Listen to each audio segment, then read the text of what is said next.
Hi friends, it's Julia. I'm here to share a layout that I made for Christy's Beautiful Life 30 Days of Sketches Round 6.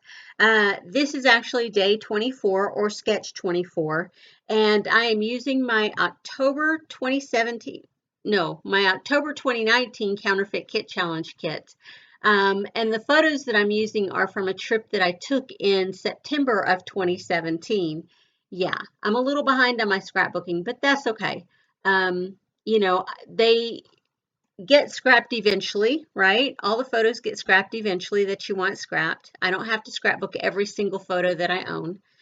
Um, anyway, so with this kit, I don't know if you guys have been watching along, but I do have a playlist of all the layouts that I've created with this kit, and it's titled October 2019. I also carried the kit over to 2020, so they are also listed in the October 2020 playlist because, yeah, this is one of those kits. It's huge. I had started off with a 12 by 12 paper pad, half of a paper pad, and I had added in 3 6 by 6 paper pads, and then tons and tons and tons of embellishments.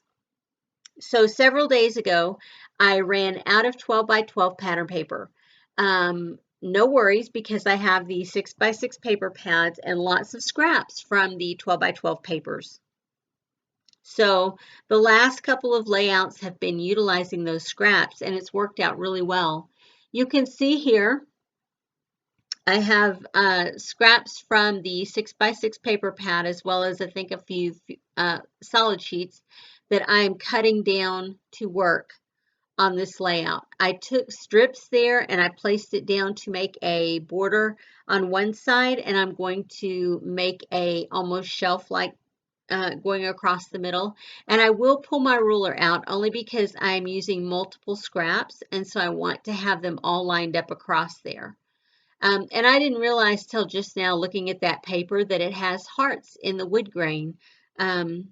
Yeah, if I'd have known that, I think I probably would have put it in a different location where it stood out a little bit more. But that's okay. It works. It works exactly where it's at. I am following the sketch fairly closely, but I'm doing it backwards. I think I have a horizontal and a vertical photo, landscape or portrait, and I think on the original sketch, the portrait was on the right, or sorry, the left, and the landscape was on the right, and the background paper strips were also on the left, and then of course across the bottom. But you can see I have changed it up, and so I will change it further when I put down my photos. I'll put my portrait on the right and my landscape on the left.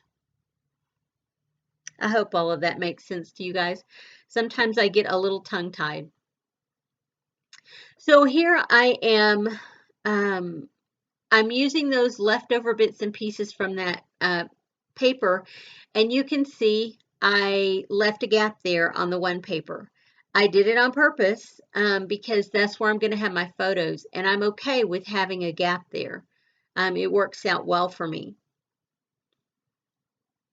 This is also a 6 by 6 piece of paper.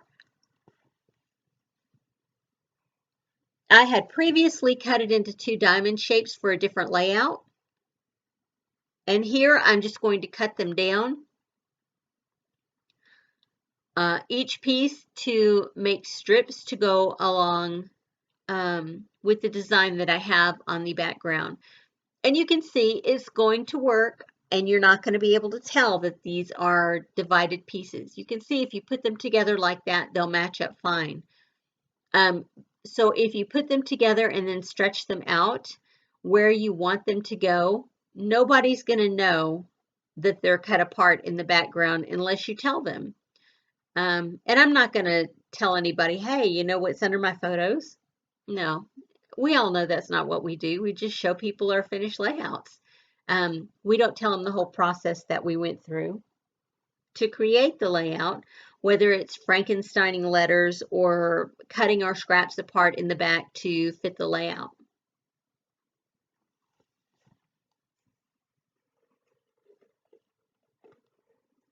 I love that I'm able to utilize scraps for this layout. Love, love, love that.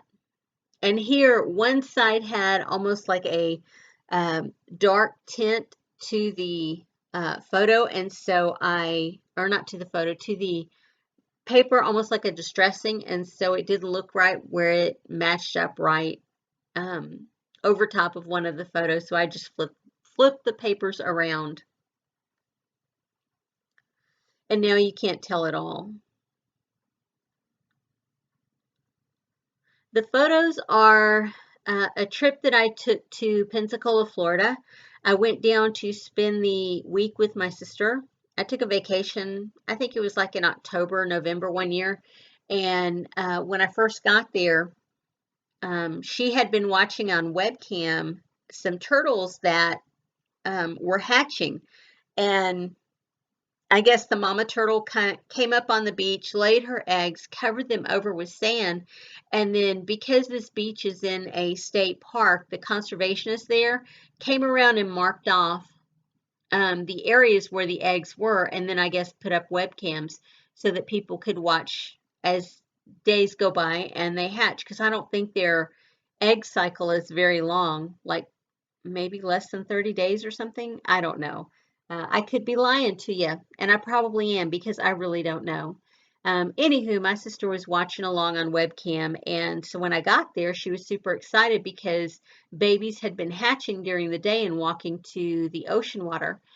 And so, yeah, so we went down there not long after my plane landed. We got home, unloaded our stuff, and we headed to the beach. So what looks like the moon in the photos is actually the sun. You can't really tell it because it's kind of hazy in the distance and it is setting, so it looks pretty spectacular. But that haziness in the background makes it look like a setting or a moon over the water instead of the sun going down.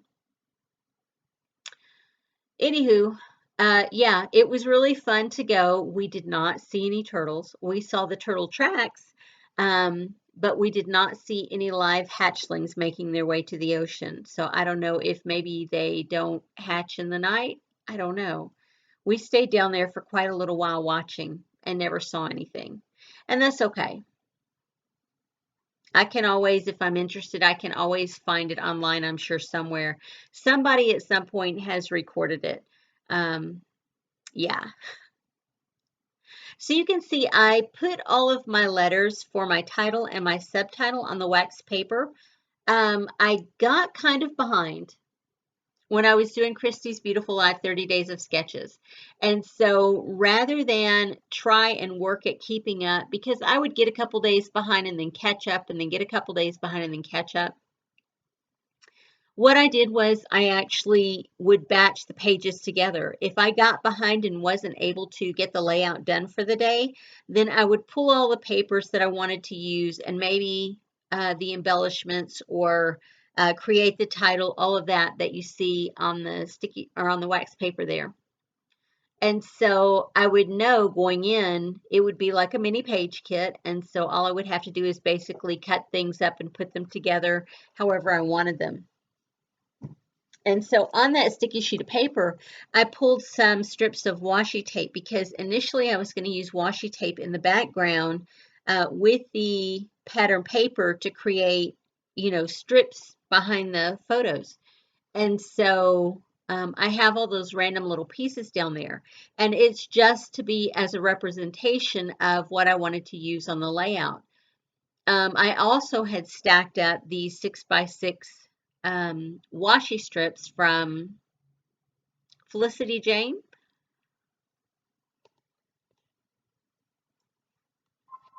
And rather than have two full strips go across that back to create the background, I'm just going to use one. And so I'll cut it and use one on one side, the other portion on the other side. And you can see, yes, I am ripping up the photo there to put that washi tape back behind it. And if you guys have been around for any length of time, then you know that a layout is not complete until I have ripped something up. And that is just my process. It's not one that I'm proud of, but it is what I tend to do quite a bit. Anywho, I'm getting close to the end of the layout as far as recording time, because I'm going to put the alpha titles down, and that's going to take a little while. But I cut most of that out, so I'm nearly done. I do add that second piece of washi tape there along the blue paper, and the vertical line up there. And so once I get that down, then I'll start working on my subtitle or my journaling that says Summer Getaway in Pensacola, Florida. And I have that tag down there at the bottom, and I thought I was going to leave that there, but I actually end up pulling that up so that I can put my subtitle or my journaling down there at the bottom. Anyway, guys, I have close-ups of the layouts at the end of the video, so stay tuned. You can, have a look-see of those, and I hope it gives you close-ups of everything that I put on the layout and how it turned out, because I do go back and add some splatters as well, which is kind of rare for me. I'm not really a splatter type girl. I'm not much for mixed media, but I managed to get some on these pages, which makes me super duper happy. Here's the point where I'm deciding I'm going to pull that tag up and put down my subjournaling, or my subtext, not my subjournaling, my subtext down at the bottom to tell you where I'm at and what's going on. And then I think I lose the rest, or most of the rest of the footage. I cut out a lot for the letters, and then the misting I think I lose part of. Anywho, make sure stay tuned and see the photos at the end. And I will see you guys on the next layout. I would love it if you would flip me a thumbs up. I'm always grateful for those. They are not mandatory, they are not necessary, but they are sure fun for me to see. Anywho, guys, I will see you on the next layout. Have a great day, everyone. Bye-bye.